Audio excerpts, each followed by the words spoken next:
Welcome to this session. I am P.S. Khandelwal. I started my banking career in 1974 from State Bank of India, and I retired at the end of 2017 from IndusInd Bank as Chief Compliance Officer. Today's subject is how to deal with different types of customers. We shall discuss following topics today: handling customers of different types, creating confidence of customers, dealing with customer complaints, do's and don'ts, and certain duties of banks.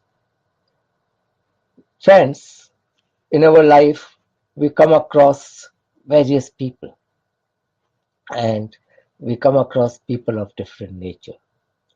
We have seen there are certain persons who are very cool and calm whenever you meet them. Even if situation is bad, it may be very hot, it may be very cold, but these persons are just calm, they are unruffled. There are certain other persons whom you always find to be in lot of hurry, and they are always very much in a hurry as if the world is going to fall. The persons who get irritated very quickly, they get angry very quickly. So human nature is widely varying. And this also means that the customers whom we deal with, bank deals with large number of people in banking business when you are performing your role. And all these persons are going to be of different nature. So customers will be of different types. So while discharging one's duties, a business correspondent agent will come across different types of customers. The behavior of the customer depends on their inherent intrinsic nature, and they are just bound by their nature and they behave accordingly. Classifying this nature of different human nature into certain categories helps us in understanding human nature better, and that in turn will help us in understanding our customers better, to understand why the particular customer is behaving in a particular manner. The main types of customers whom we would come across in our regular working are annoyed, impatient, suspicious, indecisive, negotiator, well informed, questioner, always agreeing, difficult. These are the main types of customers categories which we can think of. How to deal with these different types of customers, how to behave with them, if we can understand that, we can learn that, it can help us in handling our customers better, in dealing with our customers better, and in turn, therefore, it will help us in building up our business better, be more successful. Let us see. First, annoyed customers. Now, who are these customers? These customers are who complain about almost everything. Why is this chair kept here? Why is this sofa so small? Why is it so hot today? Whatever they come across in life, wherever they come across, they are always complaining. While dealing with customers of this type, what one needs to have is easing the customer's mind. Put him at ease, because this person is upset mentally, internally. Somebody should comfort him. So right balance with approval, with politeness, try to just confirming to him, okay, fine, be very courteous with him, be polite with him, and try to comfort him.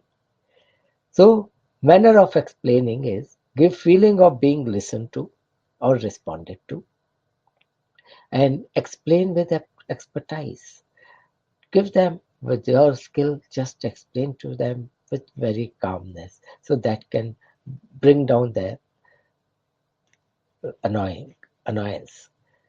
The impatient customers who are always in a hurry, they will come to you. There are 10 people already there, but they would want that they should be handled first. Why? Because they are internally upset that if they lose some time, it will bring great troubles for them, and therefore they want to need immediate attention. Otherwise, they get irritated or angry.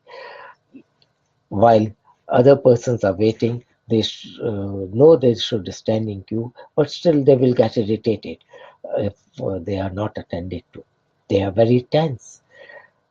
Best way to deal with such persons: avoid any delay, attend to them promptly, and completing their job, uh, bid goodbye to them so they don't disrupt the working. Suspicious customers. Now, these customers are very critical. They always listen very gladly. Whatever you tell them, they listen very gladly. And then suddenly they will tell certain things with strong opinion, and they will uh, tell things which will indicate that they already knew whatever you were telling them or about that subject. Now, handling this type of customers should be done with lot of care. Keep your confidence, show them, demonstrate to them that they are in best hands, that you know your job well, and that you are telling them facts. Give them correct information with great expertise and proofs and facts. Clear their misunderstandings. Don't try to beat around the bush. Otherwise, they will get more suspicious. Indecisive customers. These indecisive customers are customers who are not sure about their needs. They will always keep on wavering. They are always apprehensive that whatever decision they are taking, it might turn out to be a wrong decision, a bad decision.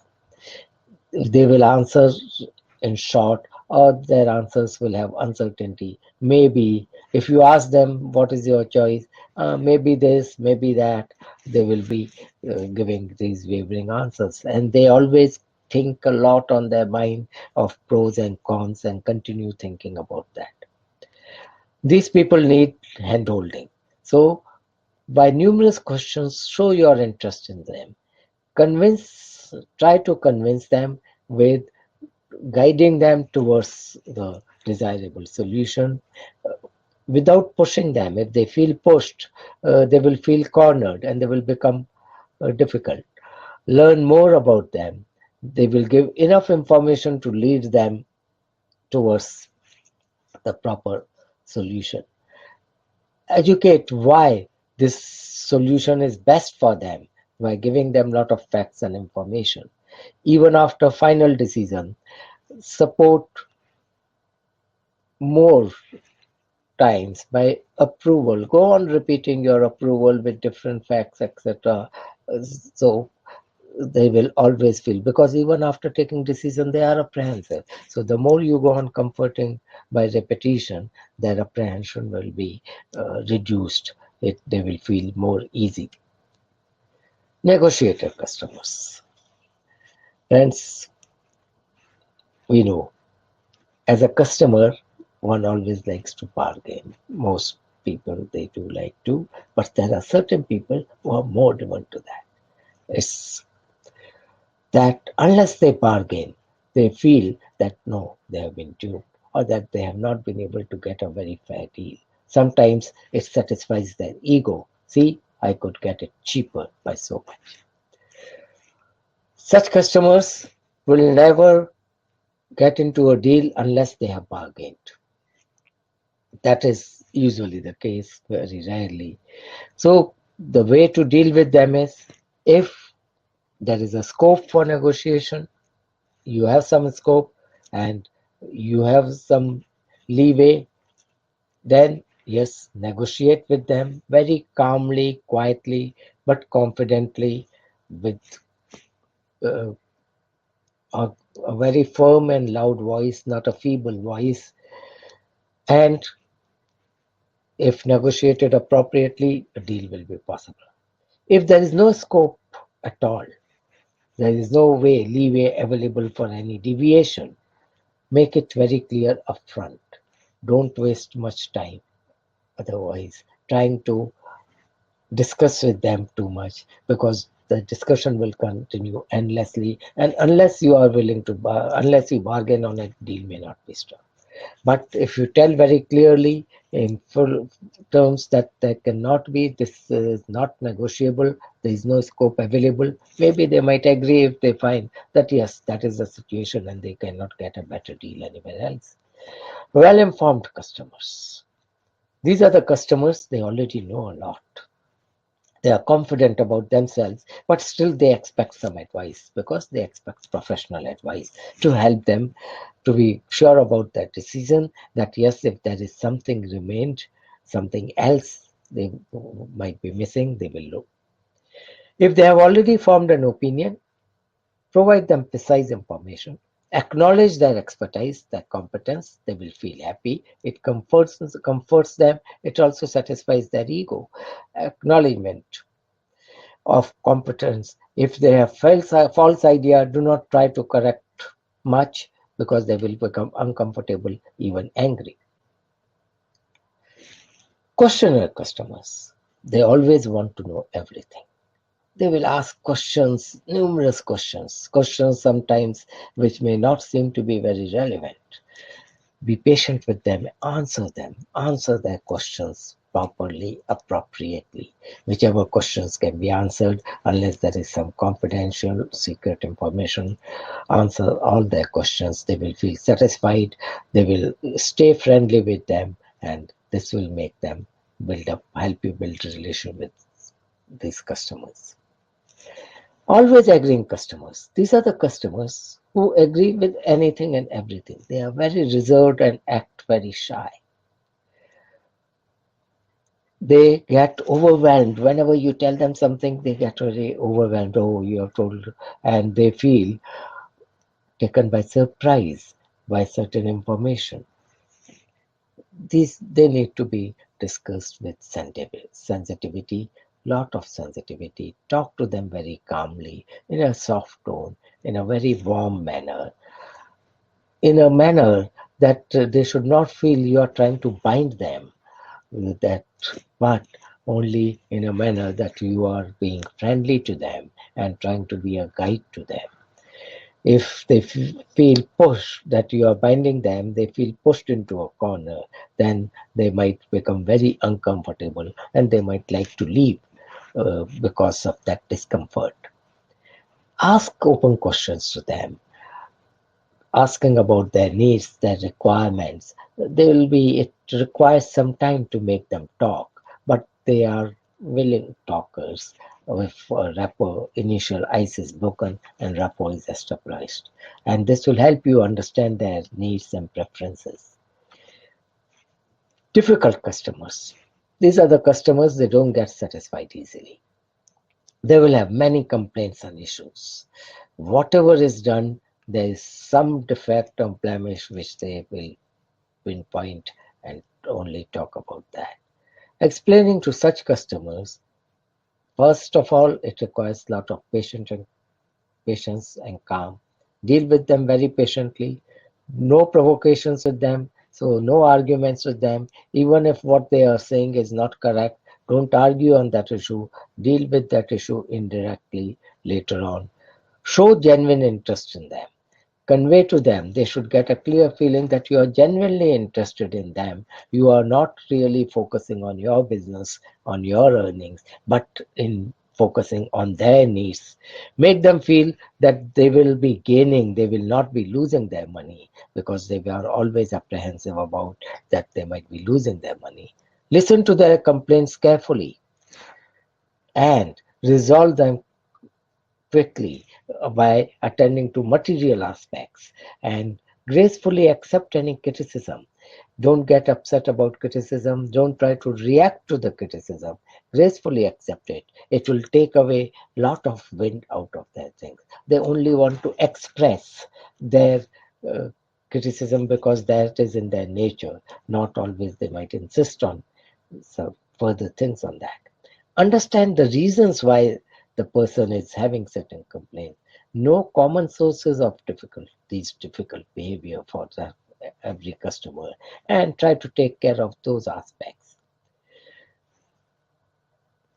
Know the procedures for dealing with difficult customers from the branch manager, etc., the internal procedure about handling of complaints, etc., wherever it is there, and have be skilled in a range of areas in various range of products, etc., so that you can handle such type of difficult customers. Now, let's look at what actual customers in real life are. Are they strictly according to these categories? No. Most people are combination of various types. So whichever customer you meet, the first job will be to understand their type, what combinations they have, and try to work out your own methods of dealing with that customer. That how best, using the various manners of responses, what combination can be used to handle that these different personalities. And this will help in building rapport with all various types of customers and more business. While working, tense situations will arise because certain situations do arise when some problems occur. One needs to remain calm, not to take personally any matter, however provocative the customers are. Use best listening skills. First, hear out the persons. In any tense situation, first hear out the other party. Then actively sympathize. Immediate response should be to sympathize with the other party rather than defending or reacting with some type of counterpoints or trying to say, uh, pick up the points where he was in fault. Apologize gracefully where apology is required, even try to apologize even for the feelings. So comfort the feelings of the other party. And then when the person has calmed down, you have comforted the other party's feeling, built up his, brought back his ego, hurt ego, brought back to normalcy, work towards the solution and suggest the solution. It's always very important and useful if one introspects and thinks about oneself, that how one has been behaving in these type of situations and how one would like to behave in future in such situations. Building trust of customer is very important for strong relationship. Trust, is very important for banking business, and it takes time, diligence, understanding, and investment building up the trust. 6 tactics are useful for building trust. Human communication, always communicate with the other person and learn about the customer, try to know more about the customer, and that will help you in deal with the customer in a manner that he can have trust. Be attentive to complaints. The more whenever complaints are there, and if you pay proper attention to them, it helps in building trust in that other person who has complained. The complainant feels happy. Have regular contact. Keeping regular contact helps. If contact is not there regularly, then the customer might become suspicious that at the time of opening of account you are following up so closely, and after that you have forgotten the person. Build trust by your actions. Adopt inbound marketing. Don't try to push the products. Attract the customers, talk to the visitors, know their needs, and then suggest products depending on their needs, specifically addressing their needs.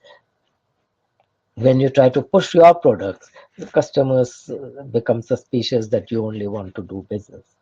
And building customer relationship improves the customer service. And customer service is an important aspect of banking business. What is the importance of trust? If trust is broken between two persons, the bond built is easily shattered. It happens between friends, it happens between brothers, sisters, it happens between husband and wife and family. So does it happen between a professional and the customers. So it is very important. Building trust requires a lot of time and hard work. The most important core competencies for trust is service. Good service is the beginning of customers' trust. Consistency in service. Continued good service, great service strengthens the trust, keeps trust unaffected.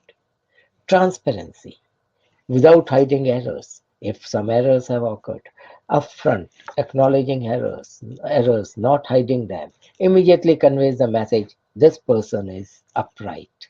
He will not deceive. She will not deceive.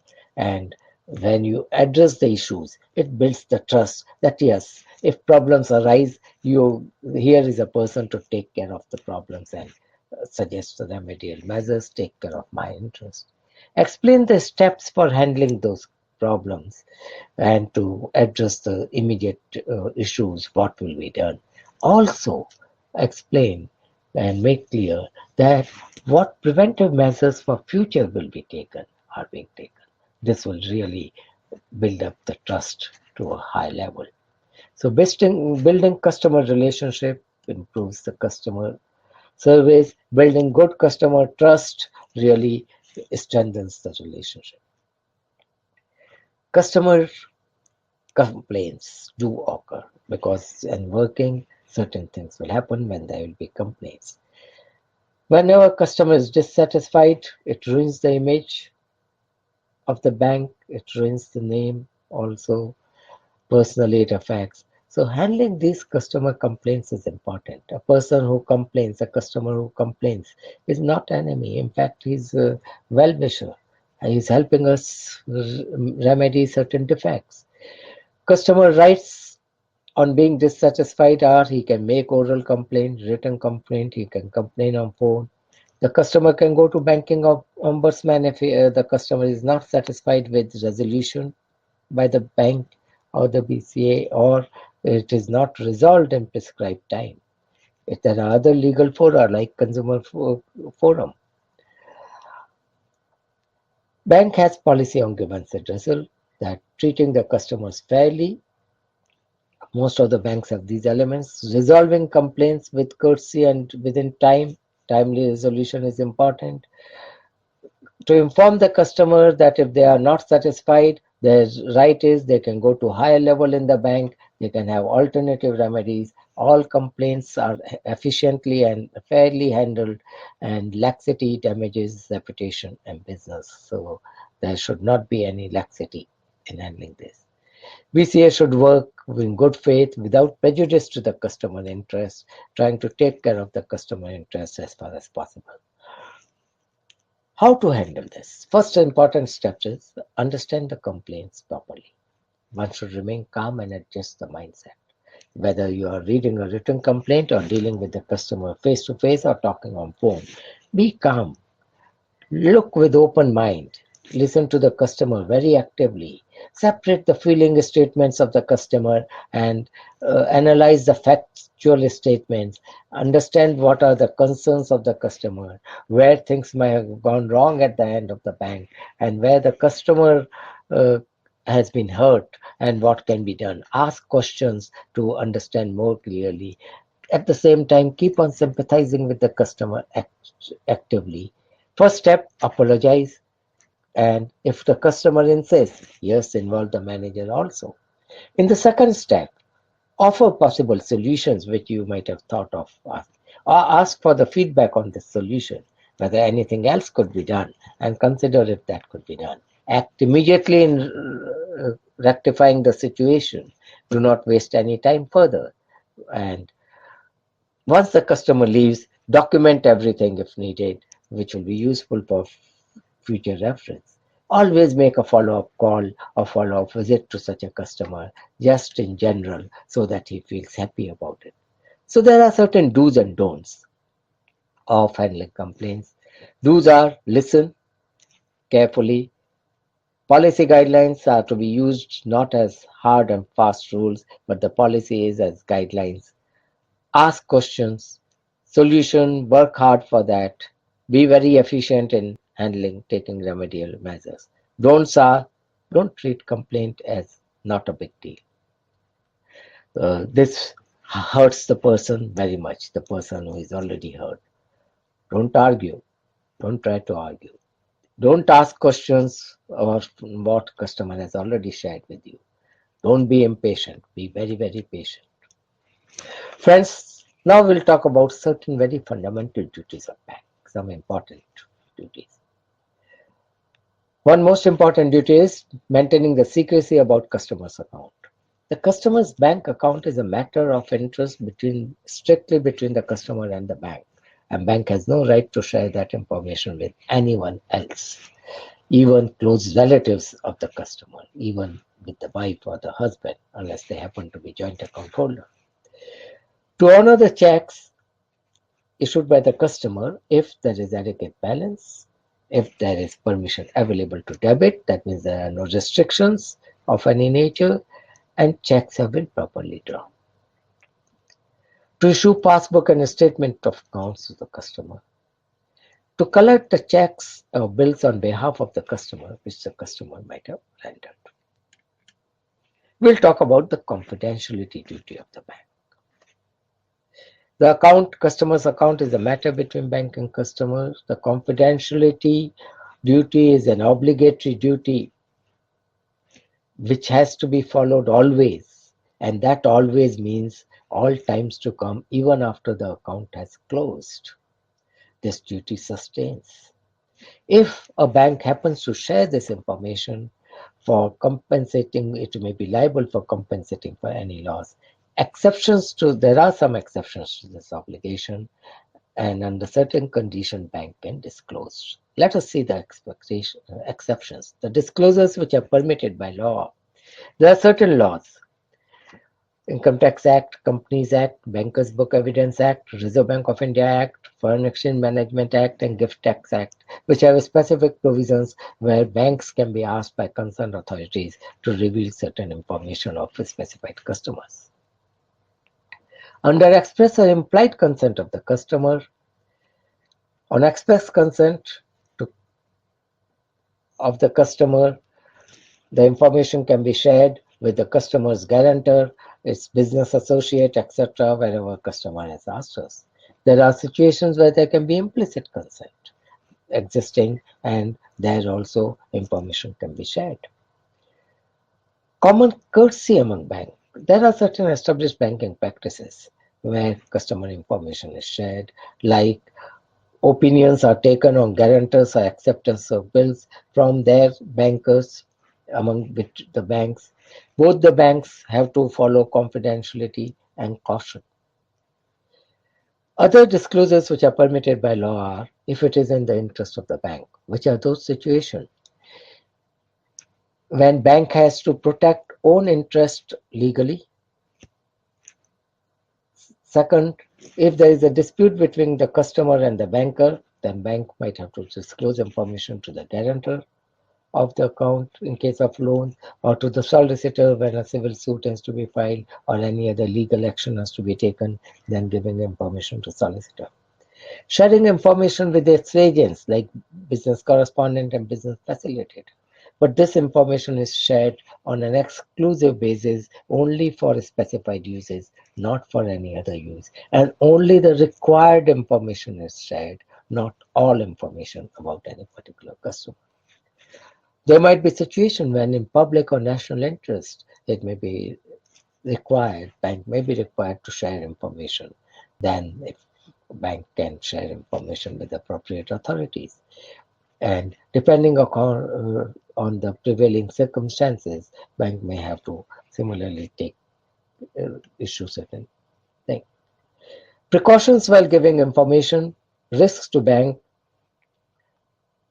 Now, when we give information, bank faces several risks. Undue or irrelevant information should not be given, otherwise bank will be liable for compensation. Loss can occur to the bank due to use by third party of that information. Some points to remember, therefore, is only facts to be revealed, financial status to be given in general terms, ordinary, fair, good, excellent, satisfactory, unsatisfactory, secrecy by recipient also to be cautioned, to other banks without responsibility, and not to give to unconcerned persons. Thank you, friends, for your patience listening. I think this will be useful for you. Thank